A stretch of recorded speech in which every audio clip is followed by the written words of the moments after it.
메리 크리스마스. 네, 성탄인데요.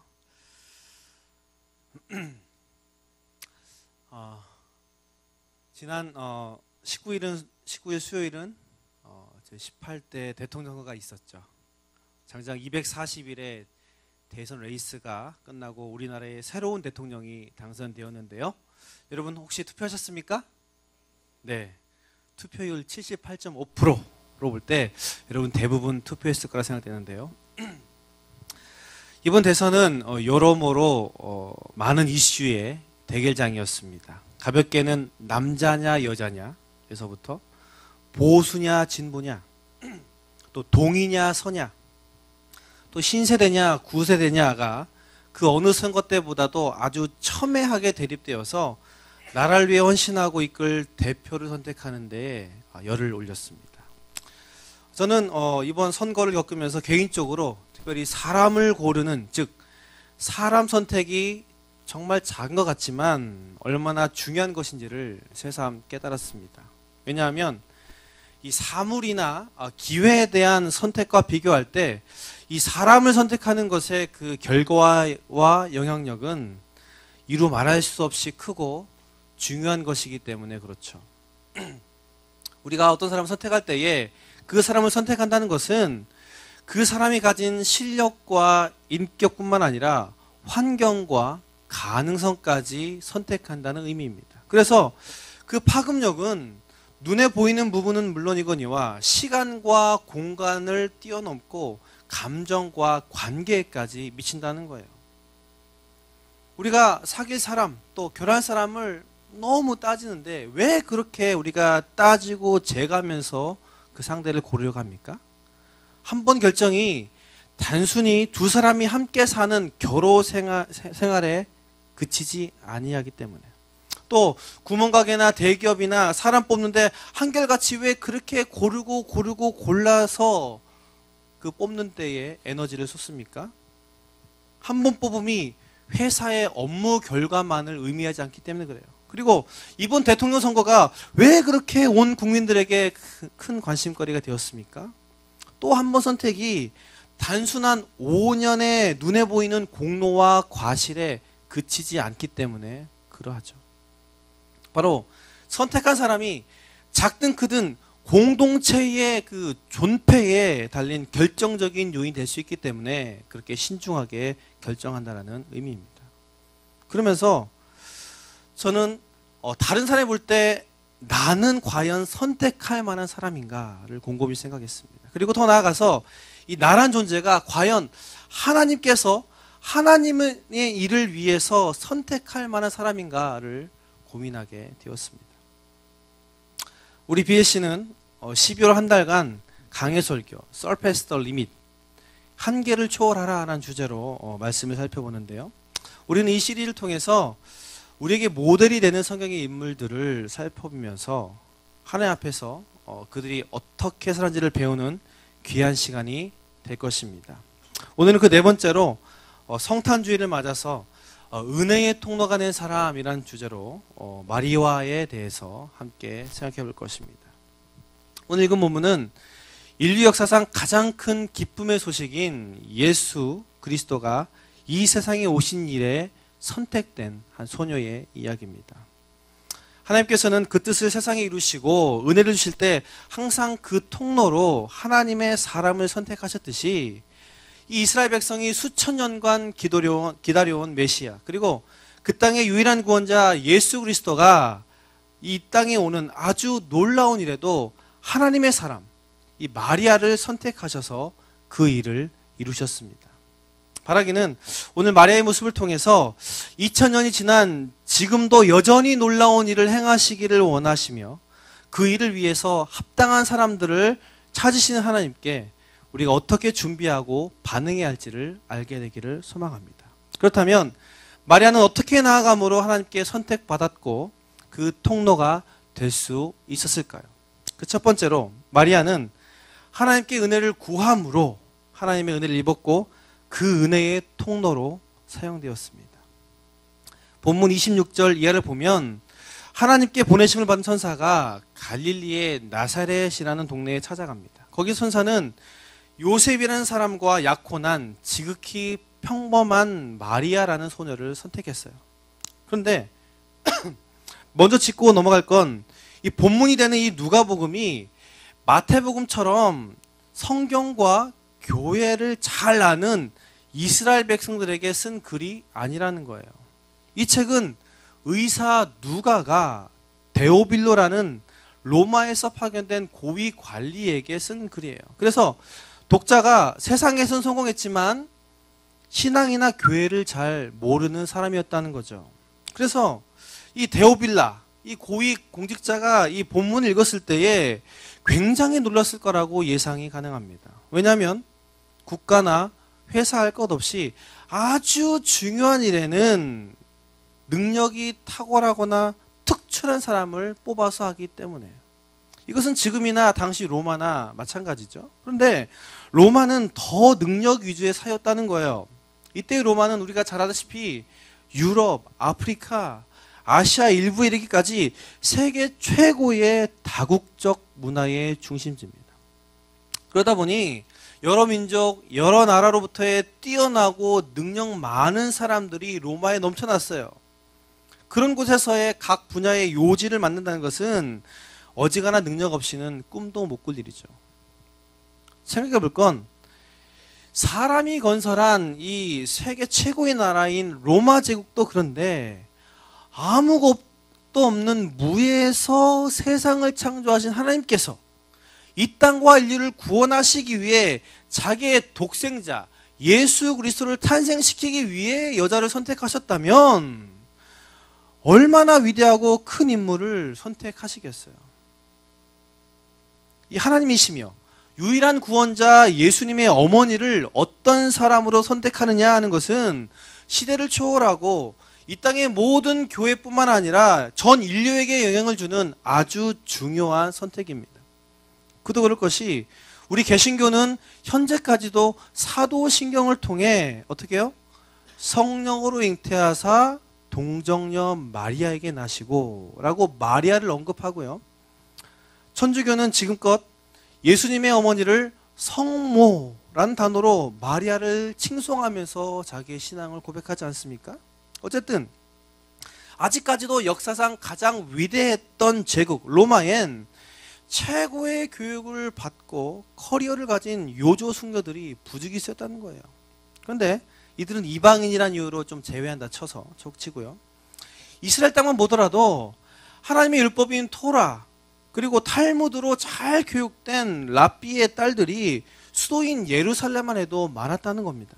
그런데 이 유명한 도시의 여인들 대신에 로마의 식민 지배를 받는 이스라엘의 수도도 아닌 변방 갈릴리 지방에 속한 나사렛, 오죽하면 나사렛에서 무슨 선한 것이 나겠느냐라는 속담이 있을 정도로 이 깡촌 마을에 평범하고 소박한 여자를 하나님께서 선택하셨다는 거예요.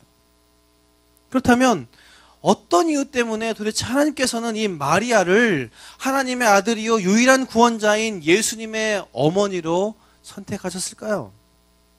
28절을 보니까 천사가 마리아에게 이렇게 말합니다. 은혜를 받은 자여 평안할지어다. 주께서 너와 함께 하시도다. 그런데 여기서 이 은혜를 받은 자라는 단어에 사용된 그거를 원문과 영어 성경에서 살펴보면 이 단어가 최고의 선택, 은혜 중에 가장 으뜸의 은혜라는 의미로 쓰였고요. 이것이 수동태로 사용되었습니다. 그러니까 최고의 선택을 은혜 중에 가장 큰 은혜를 하나님께로부터 마리아가 어떻게 해요? 받게 되었다. 즉 하나님의 그 주권적인 손길이 마리아를 선택하셨다라는 말이죠. 그런데 30절을 보면 이렇게 나옵니다. 천사가 일러 가라되 마리아여 무서워 말라 내가 하나님께 은혜를 얻었느니라 라는 거죠. 다른 번역서를 보니까 이 구절 제가 영어로 한번 해볼게요.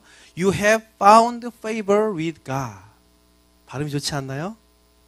예, 발음이 좋지 않군요. 예.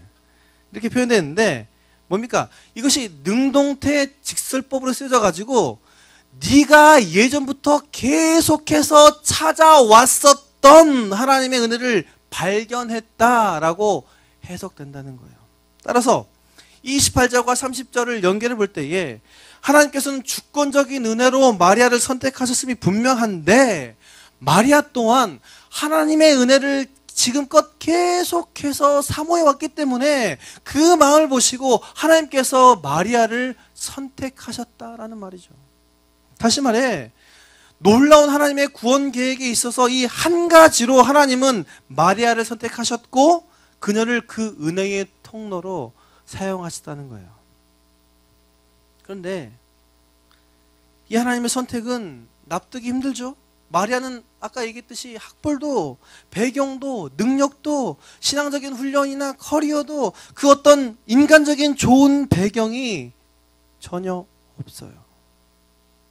참고로 오늘 본문 앞에 나온 이 엘리사벳의 임신, 역시 이 엘리사벳은 하나님의 전적인 은혜로 아이를 갖게 되었어요. 그래서 세례 요한을 임신하게 되었는데 이 엘리사벳의 남편은 제사장, 사가랴, 제사장이라고 하지. 마리아는 아무것도 없는 여인이었다는 거죠. 나이도 성숙한 40, 50대도 아니요. 이제 막 10대를 벗어난 처녀예요. 이런 마리아가 세상은 물론이거니와 하나님의 일에 대해서 알면 얼마나 알겠습니까? 그렇지만 하나님은 이 은혜를 사모하는 마리아를 선택하셔서 인류를 위한 크나큰 구원 계획을 실행하셨습니다. 그런데 하나님이 선택한 마리아에게 주신 은혜의 내용이 어떤 것이냐 하니까 제가 읽어드릴게요. 31절에서 33절 말씀. 보라, 네가 잉태하여 아들을 낳으리니 그의 이름을 예수라 하라. 그가 큰 자가 되고 지극히 높으신 이의 아들이라 일컬어질 것이요 주 하나님께서 그 조상 다윗의 왕위를 그에게 주시리니 영원히 야곱의 집을 왕으로 다스릴 것이며 그 나라가 무궁하리라. 메시아 예수가 이 땅에 태어날 것인데 바로 이 예수로 말미암아 사람들이 죄와 죽음에서 구원받을 것이고 진정한 치유와 회복이 일어날 뿐만 아니라 영원히 하나님께서 다스리실 그 나라가 세워질 것이다. 누굴 통해서? 마리아를 통해서. 사랑하는 여러분, 이 마리아를 선택하시고 그녀를 놀라운 구원의 통로로 사용하신 하나님은 지금도 저와 여러분에게 은혜 주시기를 원할 뿐 아니라 우리를 통해 하나님의 일이 일어나시기를 원하세요. 단지 우리가 하나님께 은혜를 기대하고 구하기만 하면 될 뿐. 이 세상은 또 사람들은 능력, 학벌, 나이, 여건, 커리어를 봅니다. 그러나 하나님은 은혜를 사모하는 사람을 선택하셔서 은혜해 주시고 그 사람을 통해서 일하십니다. 자기 자신을 볼 때 나는 나이가 어린데 배운 게 없는데 가진 게 없는데 훈련받은 게 없는데 능력도 없는데 또 지금껏 이뤄놓은 게 없는데 뭘 하겠나 생각해요. 우리 블루라이트를 볼 때도 그러하죠. 뉴욕도 런던도 시드니도 도쿄도 아니고 서울 한복판인 명동 혹은 강남도 아닌 가능성만 많은 홍대 이곳에서 무슨 서울의 동서남북 6대 광역시 민족과 일방을 이야기하겠어요. 돈이 많습니까? 사람이 많습니까? 그렇다고 팍팍 밀어주는 사람이 있습니까? 우리가 가야 할 길 누군가 앞서서 갔다라면 그냥 따라가기라도 할 텐데 없어요. 그 결과 그럼 힘들겠네 라고 남들이 말할지도 모르겠어요. 아니 내가 또 우리가 표현만 안 할 뿐 그렇게 생각하고 있을지도 모르겠어요. 그러나 우리에게 아무리 능력이 많아도 가진 것이 충분해도 멋진 미래의 청사진이 있어도 하나님의 은혜를 구하지 않고서는 하나님이 우리에게 은혜를 주시지 않고서는 그 은혜를 받지 않고는 안 된다는 거예요. 단순히 내가 잘 되고 안 되고를 넘어서서 하나님의 일이 일어나지 않는다는 겁니다. 하지만 비록 부족해도 마리아처럼 우리가 하나님의 은혜를 바라고 내 삶에 주님의 뜻이 이루어지기를 간절히 바라고 헌신한다면 그대로 하나님께서 선택하시고 우리를 그 통로로 사용하신다는 거예요. 여러분, 뭔가 하나님의 역사를 이루는 공동체와 사람을 보면 거기엔 특별한 하나님의 은혜가 있고 그 시대를 향해 부어주시는 하나님의 특별한 말씀이 있어요. 놀라운 건 그 예배에, 그 모임에, 그 시간에 있기만 해도 전염되고 그 은혜가 흘러갑니다. 우리나라 교회 역사를 볼 때 불같은 이 전도운동과 부흥이 있었던 70년도 후반과 80년대 수많은 목회자들과 성도들이 이 CCC라는 집회를 통해서 그 은혜를 전달받았어요. 지금 한국교회를 이끌어가는 리더들과 상당수의 교회가 그 집회와 훈련을 통해서 성장되어 지금까지 왔어요. 또 이 어떻습니까? 이 예수전도단이라는 단체를 통해서 하나님의 은혜와 비전이 흘러나왔어요. 그들의 예배 사역의 자리에 그 함께했던 사람들을 통해서 예배의 기름 부으심이 흘러갔고 나라의 온 교회에 영향을 끼쳤어요. 개인적으로 볼 땐 인도네시아 하나님의 사랑에 대한 강력한 은혜를 경험했어요. 홍콩 새 사역과 세계 복음화에 대한 열망과 비전의 임팩트를 느꼈어요. 싱가포르 강력한 예배와 다음 세대를 향한 비전의 파워를 체험했어요. 그런데 그 자리에 있으면서 그들이 받은 은혜와 비전과 열정을 나눴을 뿐인데 송창근 목사님과 함께한 제 자신은 물론 그것의 모든 사람들에게 그들의 비전과 은혜가 동일하게 생겼다는 거예요. 우리 블루라이트의 비전과 방향이 이곳들에서 받고 경험한 것과 결코 무관하지 않아요. 근데 놀라운 건 한국이건 외국이건 이들이 제가 말씀드린 이들이 처음부터 이런 생각으로 야 우리가 이 비전을 세계에 알려야지 이런 비전으로 그 일을 시작하고 다른 사람들에게 전달하려고 했던 게 아니라는 겁니다.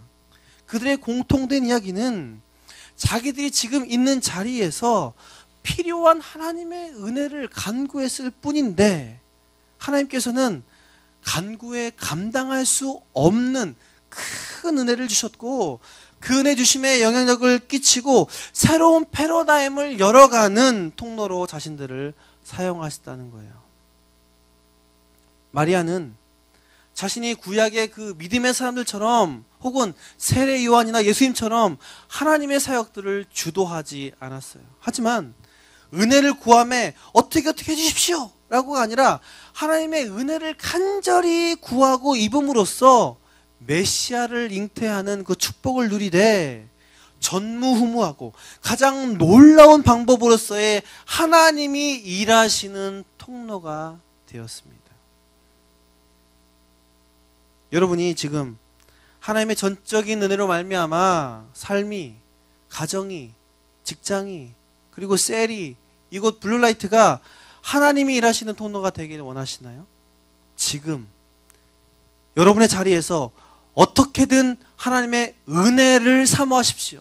뭐뭐 해달라는 그런 구체적인 징징거림이 아니라 하나님의 은혜를 한번 구하면서 기도해 보세요. 그럴 때 하나님께서는 우리를 보시고 상상할 수 없는 능력으로 이끄실 줄 믿습니다. 그리고 우리를 통해서 하나님의 일이 흘러가게 사용하실 줄 믿습니다. 마치 이 생물학적 방법을 뛰어넘는 성령으로 마리아를 통해서 아이가 태어나고 그 아이를 통해서 예수 그리스도가 이 땅에 오심으로 이 땅을 향한 사랑과 구원의 방법을 알리신 것과 동일한 방법으로 우리를 역사하실 줄 믿습니다.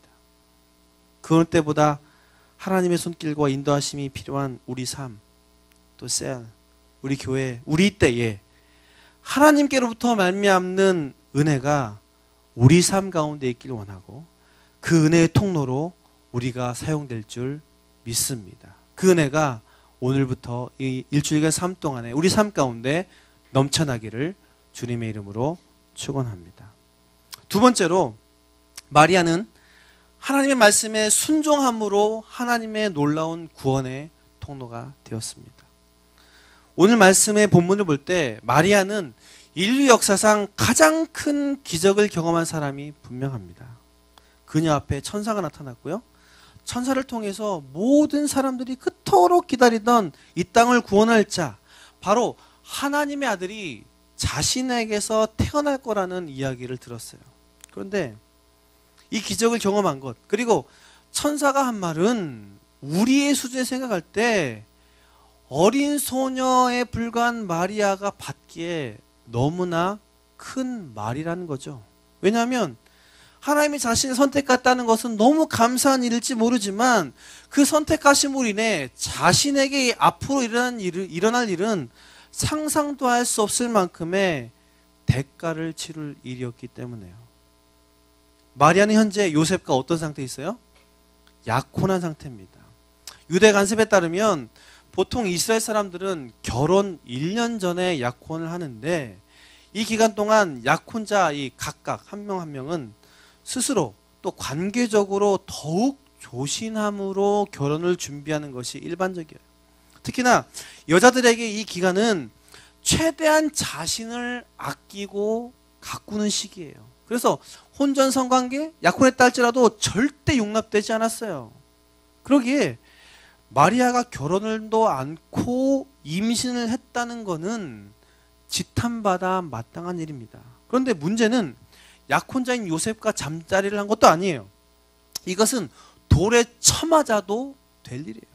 실제로 이스라엘의 이 샴마이 약파의 이 글을 보면 약혼한 여인의 부정은 사형해도 된다라고 규정되어 있어요. 더 나아가서 약혼 기간 내에 신랑이 죽을 경우에 신부는 과부로 간주됩니다. 헐. 여러분, 아무리 성령께서 잉태케 한다 할지라도 이게 있을 만한 일입니까? 그리고 마리아가 자신에게 있었던 일을 요셉에게 아무리 잘 설명한다 해도 또 요셉의 신앙이 아무리 좋다 해도 누가 그 말을 곧이곧대로 듣겠어요? 안 믿어요. 아니 못 믿어요.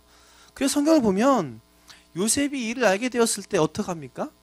조용하게 약혼을 파기하려고 했다고 하는데 이것은요 지극히 정상적인 반응을 넘어서는 호의예요. 게다가 지금 마리아가 잉태한 사람이 누구라고요? 메시아래요. 하나님의 아들을 임신하게 됐다고 하는데 여러분 생각해보세요. 이스라엘 백성들이 수천 년간 기다려온 메시아가 왕족 아니면 목회자가 아닌 이곳 시골뜨기에 지극히 평범하고 어린 마리아의 몸을 통해서 태어난다고 한다면 신성 모독죄로 맞아 죽을 일이에요. 즉, 이 일로 마리아는 돌에 맞아 죽거나 최소한 미혼모로서 사회적, 경제적, 관계적인 고통을 겪을 것을 각오했어야 한다는 의미입니다. 그래서 마리아가 천사의 말을 듣고 뭐라고 대답하며 묻습니까? 34절 말씀. 나는 남자를 알지 못하니 어찌 이 일이 있겠습니까? 여기서 마리아의 어떻게 이런 일이 저에게 일어날 수 있겠습니까? 라는 말은 두 가지 의미를 내포합니다. 첫째, 남자와 동침하지 않았는데 어떤 식으로 제가 임신할 수 있겠어요? 라는 방법의 물음. 두 번째는 어떻게 이런 일이 제게 일어날 수 있겠습니까? 라는 두려움의 반응이었다는 거죠. 이는 있을 수 없는 임신의 방법 그리고 그로 인한 두려움의 문제가 마리아 스스로 감당할 수 없는 것임을 의미합니다. 만약 여러분이 이 말을 들었다면 그 즉시 어떻게 반응했을 것 같나요? 그런데 37절의 말씀 하나님께는 능치 못함이 없다라는 천사의 말에 마리아가 이렇게 곧바로 반응합니다. 38절 주의 여종이오니 말씀대로 내게 이루어지리이다. 무슨 말입니까? 정말 이해도 가지 않고 말도 안 되는 말씀이지만 또 약혼자에게 버림받고 죽을 수도 있지만 위험을 기꺼이 무릅쓰고라도 마리아가 그 말씀을 붙잡겠다는 거예요. 순종하겠다는 말입니다. 마리아는 말씀의 은혜만 받은 것이 아니라 말씀이 요구하는 순종도 함께 고백했다는 겁니다. 이 마리아의 고백이 순종으로 두드러지는 이유가 무엇입니까? 그것은 마리아와 비슷하게 성령으로 말미암아 세례 요한을 낳게 하겠다는 천사의 말에 대한 사가랴의 반응. 이전 본문인데 18절 제가 읽어드릴게요. 사가랴가 천사에게 이르되 내가 이것을 어떻게 할리요? 내가 늙고 아내도 나이가 많으니이다. 무슨 말입니까? 아우 천사가 말해주더라도 당신이 내게 말해주더라도 성령이 잉태케 한다 해도 나 못 믿어요. 말도 안 돼요. 하나님의 특별한 은혜를 입은 건 알겠는데 말씀을 받아들이지 못했다는 거예요. 사가랴가. 근데 그는 아까도 밝혔듯이 제사장이에요. 이것은 마리아의 반응과 극명하게 비교가 됩니다. 근데 놀라운 건 마리아가 순종이라는 이름으로 남은 그녀의 인생을 혹시 갈기갈기 찢어 놓을 수 있는 엄청난 대가를 지불했다는 거예요. 또 이 마리아의 순종이 있었기에 하나님의 말씀이 그녀 자신의 삶에 그대로 이루어졌다는 겁니다. 우리 주위를 보면 마리아처럼 하나님께 큰 은혜를 받고 마리아처럼 큰 비전, 큰 사명을 받은 사람 많습니다. 그러나 마리아가 했던 그 순종하고 그 순종의 대가를 지불하려고 하는 사람은 많지 않아요. 문제는 그렇기 때문에 받은 은혜와 사명이 말씀 그대로 우리 삶에 열매 맺지 못합니다. 순종은 대가 지불을 수반합니다. 이 대가 지불을 굳이 좀 말하자면 기회비용 발생과 유사합니다. 여러분 기회비용이 뭔지 아시나요? 예. 어떤 것을 선택할 때 포기하는 비용이 이 기회비용이에요. 예를 들어서 배고픈데 미안합니다만 치킨을 먹느냐 피자를 먹느냐 고민하다가 피자를 선택하면 이 치킨 가격이 기회비용이 되고요. 만약 치킨을 선택하면 이 피자의 가격이 기회비용이 돼요. 이해하세요? 예. 즉 순종할 때엔 그에 맞는 대가를 반드시 지불해야 해요. 그래서 말씀이 또 비전이 클수록 순종의 대가도 큽니다. 그런데 이 대가 지불은 순종의 결과와 비교할 때 지극히 작은 것에 불과합니다. 왜? 순종으로 말미암는 비교할 수 없는 이 하나님의 능력, 역사가 내 삶에 반드시 열매 맺기에 놀라운 건 순종하면서 오는 당장의 손해, 고통이 우리에게 있지만 그 열매는 하나님의 방법과 하나님의 스케일로 우리에게 주어지기 때문에 크고 영원해요. 단지 때를 기다리고 지금의 고통을 잠시 감당할 뿐이에요. 올해 크리스천들에게 가장 많은 사랑을 받은 책 중에 하나인 하나님의 대사라는 게 벌써 3권까지 나왔는데 3권까지 나왔는데 이 책의 저자인 외교관 또 장관 출신의 김하중 장로가 이 책을 통해 밝힌 이 개인과 공직의 삶의 성공 비결은 바로 하나님의 은혜를 구하되 이에 순종하는 것임을 밝힙니다. 주된 내용을 아주 한 문장으로 소개하자면 하나님 말씀의 순종함이 공직의 일에 당장 어려움을 겪고 사람들에게 비전을 받는 일이라는 거죠. 그래서 사표를 써야 할 위기도 몰리기도 하고요. 외교관 시절에 국제관계가 너무 심해서 전쟁이 날 뻔한 그런 일도 있었다는 거예요. 그런데 결국에는 믿지 않는 사람들까지도 야 이건 하나님께서 역사하셨다 분명하다라고 고백할 정도의 놀라운 방법으로 그 순종의 열매들을 그가 맛보았다는 겁니다. 그리고 보면 아브라함, 요셉, 갈렙 등 이 수많은 하나님의 사람들 그들은 순종이라는 이름으로 불꽃 같은 인생을 살았어요. 얼핏 그들은 순종함에 많은 것을 포기한 것 같았지만 그 순종으로 말미암아 결국 하나님의 은혜가 그 삶에 열매 맺었을 뿐만 아니라 세대를 뛰어넘는 영향력을 끼쳤어요. 여러분 예수님도 어떻습니까? 아버지 하나님의 말씀에 순종함으로 도저히 해결될 수 없는 이 땅의 죄와 죽음의 문제를 단방 해결하셨어요. 예수님이 하나님 되심을 버리시면서까지 이 땅에 오신 그 순종함 그리고 그 하나님이신 분이 최고의 형벌인 십자가에 달려 죽으신 그 순종함 정말 말로는 표현 안 될 그 대가를 순종의 이름으로 지불하셨기 때문에 시대와 장소를 뛰어넘어 단순히 그 이름을 믿기만 해도 구원을 얻는 유일한 길을 주님께서 내셨다는 거예요. 그래서 바울은 로마서를 통해 이렇게 얘기합니다.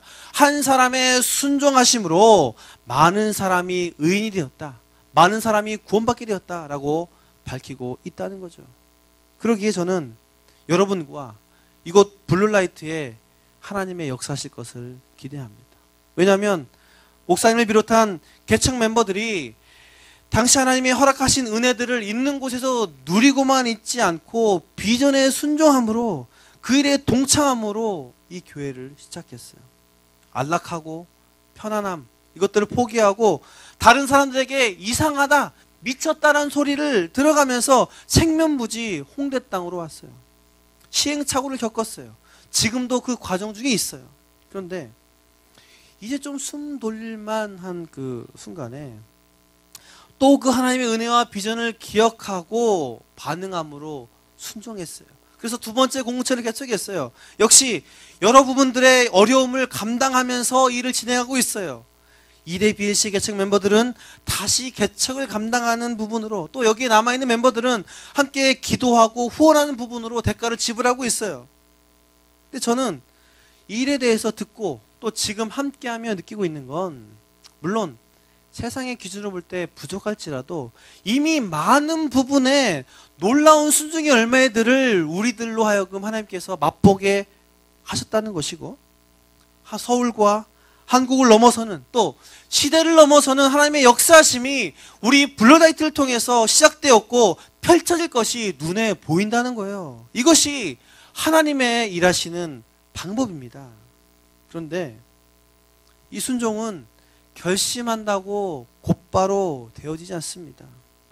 하나님의 일을 경험하고 말씀을 들을 때 바로 해야 해요. 그래서 성경에 보면 예수님께서도 순종을 요구하실 때에 즉시, 당장, 곧, 지금을 강조하십니다. 제자들을 부르실 때, 병을 고치시고 기적을 행하실 때 이 당사자들의 즉각적인 순종을 요구하심으로 하나님의 일을 행하셨어요. 여러분, 말씀을 듣고 깨달을 때, 감동이 왔을 때에 당장 하지 않으면 절대 못합니다. 그리고 작은 순종들이 계속 반복되고 쌓여야 큰 순종으로 나아갈 수 있습니다.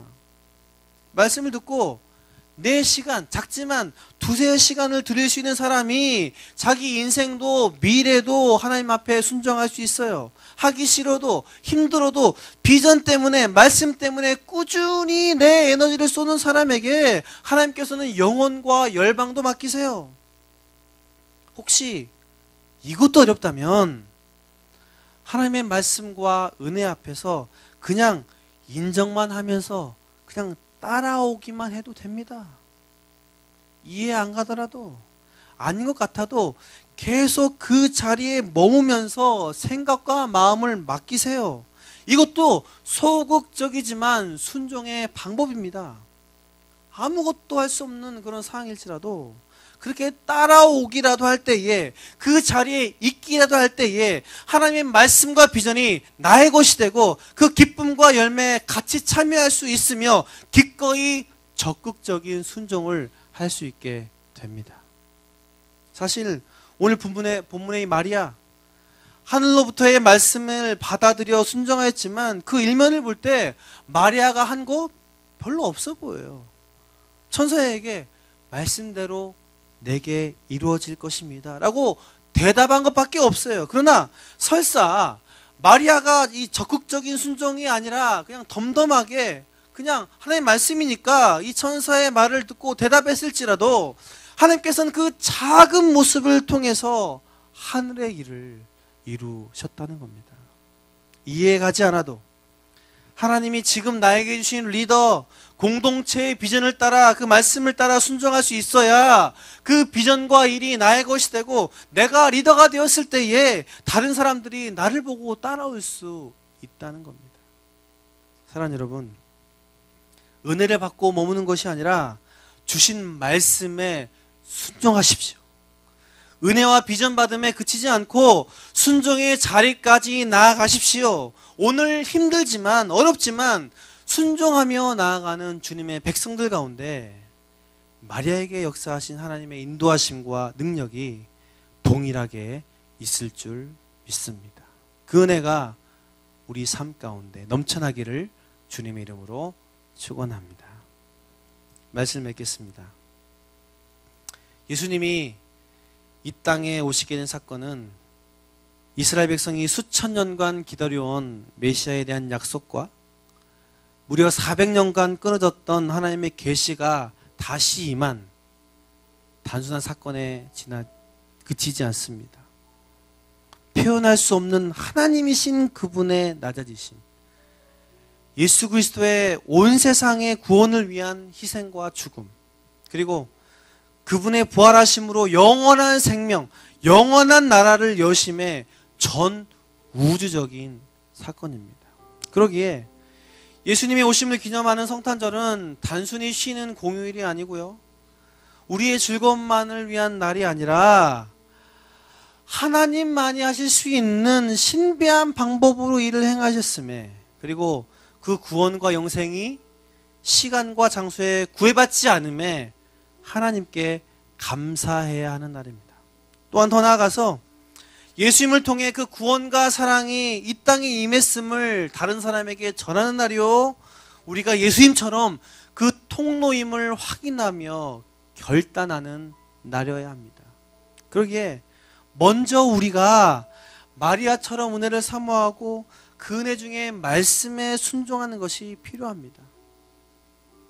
하나님의 주권적인 손길로 말미암아 마리아를 선택하시고 마리아를 통해 이 놀라운 일이 이루어졌기 때문에, 사실 마리아를 통한 이 영적인 교훈 뻔한 사실입니다. 그러나 뻔하기 때문에 하지 않고 실제로 그렇게 하지 않아요. 우리가 하는 건 짧은 안목으로 예수님께 어떻게 나의 상황에 대한 것만 보고할까? 내가 바라고 기대하는 결과만 아릴까?